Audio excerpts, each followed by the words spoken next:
So idli கடையில் வந்து என்ன இருந்துச்சு, கொடுத்த 200 ரூபாய்க்கு அந்த சாப்பாடு ஒர்த்தா இல்லையாங்கிறதா இன்னைக்கு 60 செகண்ட்ஸ் ஆஃப் மூவி ரிவ்யூ நம்ம பார்க்க போகிறோம். இந்த படம் பார்த்தீங்கன்னா it's a neat commercial feel good film. So இந்த படத்தில் நீங்கள் வந்து ஸ்க்ரீன் பிளே வந்து கொஞ்சம் ஸ்லோவாக தான் இருக்கும். நீங்கள் வந்து ரொம்ப ஃபாஸ்ட்டாக இருக்கணும்னு எக்ஸ்பெக்ட் பண்ணக்கூடாது. ஆனால் இது வந்து ஒரு அழகான ஒரு சிம்பிள் கதை.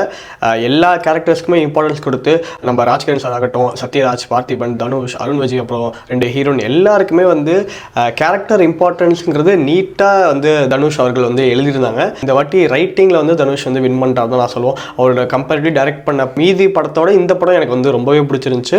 மெயினாக படத்தோட பேக் போன்னு பார்த்தீங்கன்னா ஜிவி பிரகாஷ் அவரோட மியூசிக். நம்ம என்னதான் வந்து படம் ரிலீஸ் ஆகிறதுக்கு முன்னாடி பெருசாக சாங்ஸில் வந்து ஹிட் ஆகினாலும் பட் படத்தில் பார்க்குறப்ப எல்லா சாங்ஸுமே வந்து பியூர் மெலோடி கிளாசிக்காக இருந்துச்சு. இந்த படத்தை நீங்கள் கண்டிப்பாக தேட்டரில் போய் பார்க்கலாம். இந்த படம் வந்து ஏன் இன்னும் சோஷியல் மீடியாவில் வந்து மற்ற படம் அளவுக்கு பேசப்படல எனக்கு தெரியல. சுமாராக இருக்க படமே வந்து இன்ஸ்டாகிராமில் திறந்தாலே உங்களுக்கு வந்து ஃபேமிலி பிளாக் பஸ்டர் அது இதுன்னு வந்து வந்துட்டுருக்கோம். இந்த படம் வந்து நிஜமானே நல்லா இருந்துச்சாலும் இன்னும் பெருசாக பேசப்படல. கண்டிப்பாக இதுக்கப்புறம் ஆடியன்ஸ் பேசுவாங்கன்னு நம்புகிறேன். ஸோ நான் இந்த படத்துக்கு ரேட்டிங் வந்து 4/5 தருவேன். ஸோ இந்த மாதிரி பல மூவி ரிவ்யூஸ் வந்து ஷார்ட்டாக பார்க்க மறக்காமல் எஸ்டிமேட் டெக் பேஜை ஃபாலோ பண்ணிக்கோங்க.